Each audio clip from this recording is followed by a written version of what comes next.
Absolutely no markings on this squad car. Got ourselves a Pine County Sheriff's Deputy here.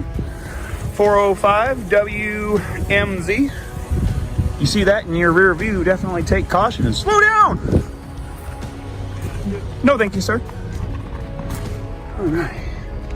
Can I get your name and badge number since you've made contact? Sure, my name is Deputy Hawkins from badge 0554. Have a great day. Could I ask you why you're recording your vehicles and plate numbers? You can ask all you want, sir. All right, we got another dirty vehicle. Love it.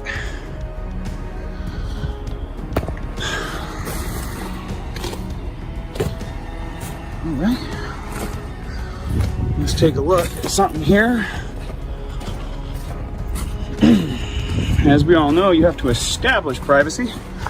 Let's check out the zoom features on this camera. Hey, sir. No, you can't be zooming. In Pine County, Minnesota, a confrontation unfolded that centered not on violence or theft, but on the simple act of recording in public. The individual behind the camera set out to document law enforcement activity in a publicly accessible parking lot, asserting his First Amendment right to gather information. What began as peaceful filming of marked and unmarked squad cars quickly turned tense when a sheriff's deputy approached and questioned his intent. The cameraman calmly requested the deputy's name and badge number, signaling that he understood accountability runs both ways. Within moments, the encounter shifted from casual inquiry to constitutional debate, laying the groundwork for a dispute over privacy, authority, and the limits of police power in public spaces. Absolutely, I can, sir. Hey, whoa, do not touch me. You cannot touch me. You cannot be. Sir, it is available and viewable from public. You cannot Sir, be recording. It is viewable from the public. You cannot interfere with me.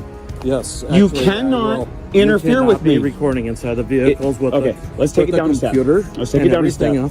Okay, at this point, I am going to ask for your identification. My ID? Why? Am I being detained? Do you want to start me a call? Hold on. Office? Am I being detained? A gentleman here trying to record inside squad. Day 2. Yes. And why am I being detained? Now, because, like I just told you, you're recording. Is that a crime? Is that a crime? Data privacy laws? No, sir. You are required to create your own privacy. I am not required to do your privacy for you. How you doing, sir? What's your name and badge number? Investigator Nygaard. Nice to meet you, sir. I really would like to take the tension down. Let's de-escalate. Right, so can I see your ID? No, you cannot. Okay. Not unless you have reasonable, articulable suspicion that I have committed, am committing, or am about to commit a crime, which is a statute or law. Not your feelings, not your policies, nothing about that. This is an unlawful detention. As of right This now, is an unlawful detention. Will you stop interrupting me? Sure, I'm sorry. Okay. So basically, he's walking around, he's recording inside all the squads.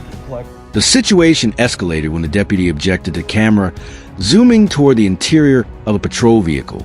The officer argued that the onboard computer contained private information and accused the man of interfering. The cameraman countered that anything visible from a public vantage point could legally be recorded, emphasizing that officers must create their own privacy if sensitive material is exposed. Tensions rose further when the deputy requested identification. The cameraman immediately asked a critical question. Am I being detained? The exchange marked a turning point, transforming a simple recording session into a debate over reasonable, articulable suspicion and whether any actual crime had been committed. Plate numbers, everything else like that. Came up to my squad and then started zooming in on the computer and stuff, which is, our computers is private information. But you need to create the privacy. Okay. Not me. I'm a private citizen. Minnesota statute 13.05, subsection 5, paragraph 2, as you can see right on the screen, states. I don't care, but as of right now, if you have identification on you. I will be glad to provide it for you. In fact, it is in my Jeep, I'm sorry, but in order for me to provide to you my identification, you need to be able to articulate reasonable, articulatable suspicion that I have committed, am committing, or am about to commit an actual law. I'd like to inform you, sir, that you are outside. Okay, I'm just going to pull a piece of paper out here. You are officially outside of your authority. You are officially violating my constitutional rights. And it states right here, if you read line 3 of the Code of Ethics of Public Services of the City of Hinckley. A second officer arrived and attempted to mediate. The cameraman articulated his position clearly. Unless officers could state a specific law he had violated, he was not required to provide identification. He cited Minnesota data privacy statutes and constitutional protections, asserting that policies or personal discomfort do not override established law. Officers maintained that recording inside the vehicle intruded upon protected information. The cameraman insisted that responsibility for shielding private data rested with the agency, not with citizens standing lawfully in public. The encounter highlighted a recurring national issue: the tension between transparency advocates and officers concerned about operational security. Dedicated service. All officials and employees. Pardon. Officials and employees shall not exceed their authority or breach the law or risk others to do so. Let me ask you something, sir. If you do not have RAS to demand my identity, and you continue to demand my identity, is that violating the law? As of right now, like I explained to you, going inside, recording inside the computer and stuff, which is a violation of you data will privacy find it is laws. not.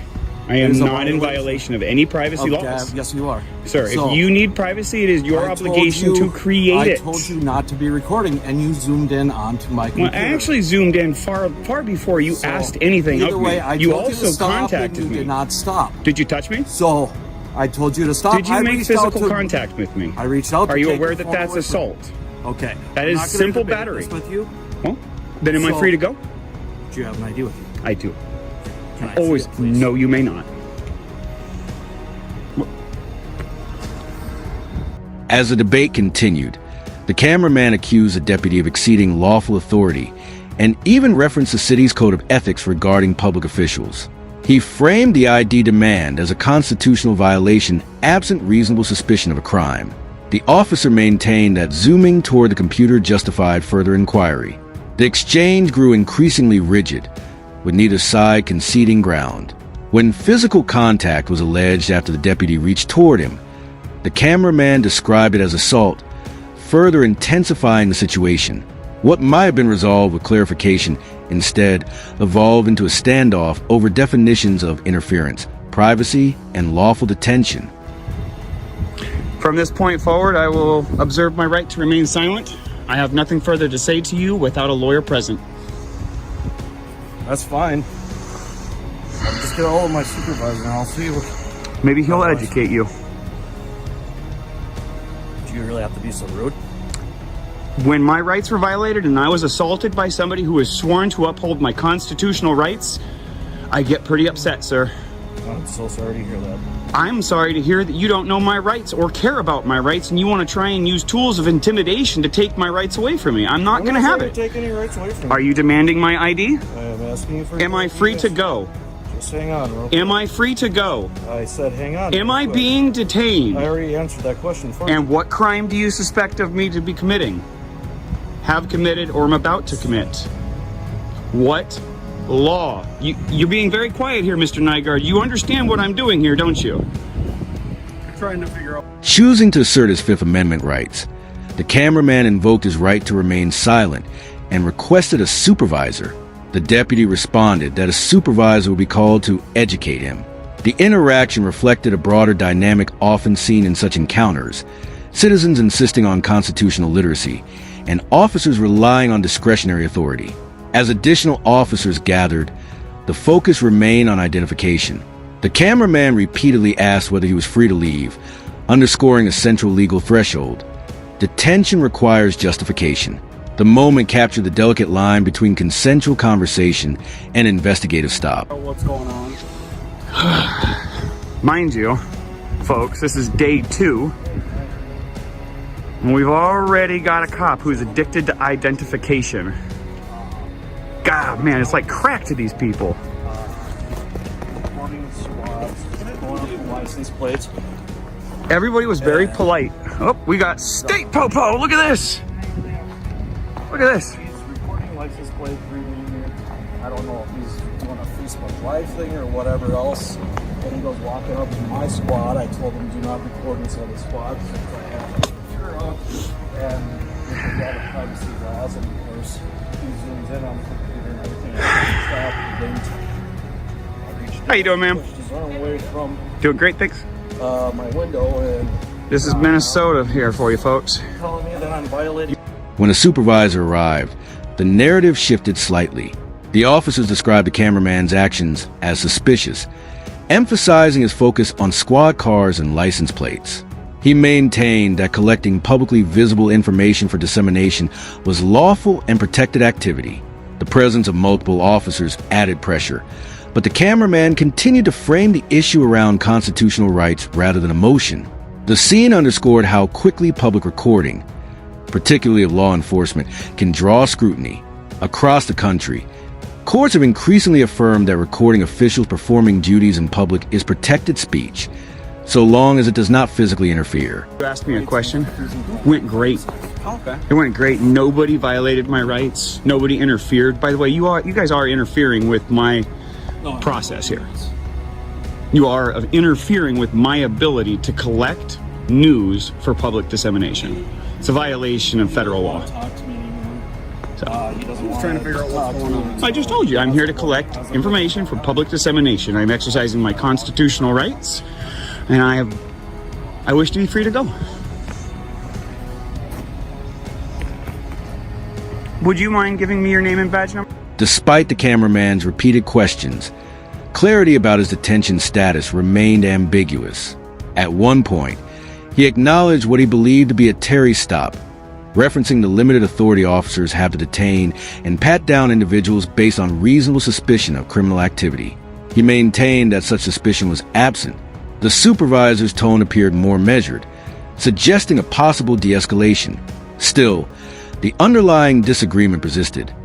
Whether zooming into a visible patrol car interior constituted unlawful interference or remained protected public observation. Supervisor and Associate Patrol 123. You're 123?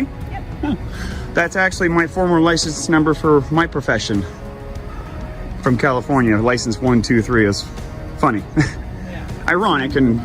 What's that? Easy number. Yeah, tell me about it. Nice. Yeah. Do you mind? I don't have any weapons. I'm a little cold. Can I put my hand in my pocket? Do you mind if I just check? I do. I do mind, but I will... I can kind of see that. I know that I'm under a Terry stop here right now. You're fine. Yeah. I know I'm on a Terry stop, and I know that gives you the right to pat me down, so... By the way, it's an unlawful Terry stop. Just so you know. For the record.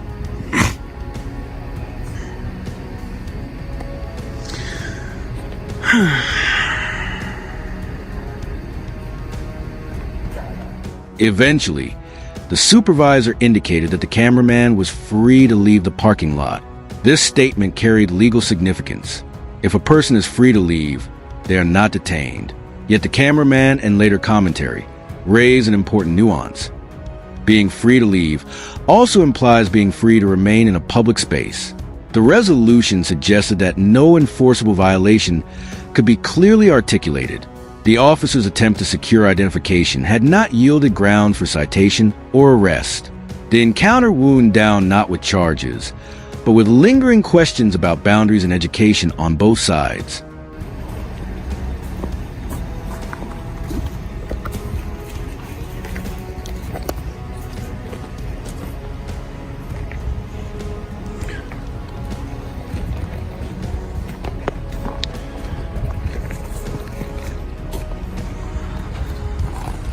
No, he just keeps following me around with his phone. I'm in That's public, about sir. it. So, C. Hawkinson, Tyrant, in charge. oh, you're coming here? Okay. All right, yeah, if you want to talk with him and deal with it, that'll be great. I wish to be free to go. Well, if you want to leave, I wish to be Then- free from your detention, sir. okay, well, then you can leave our... Incidents like this reflect the evolving relationship between law enforcement and a public empowered by cameras and constitutional awareness.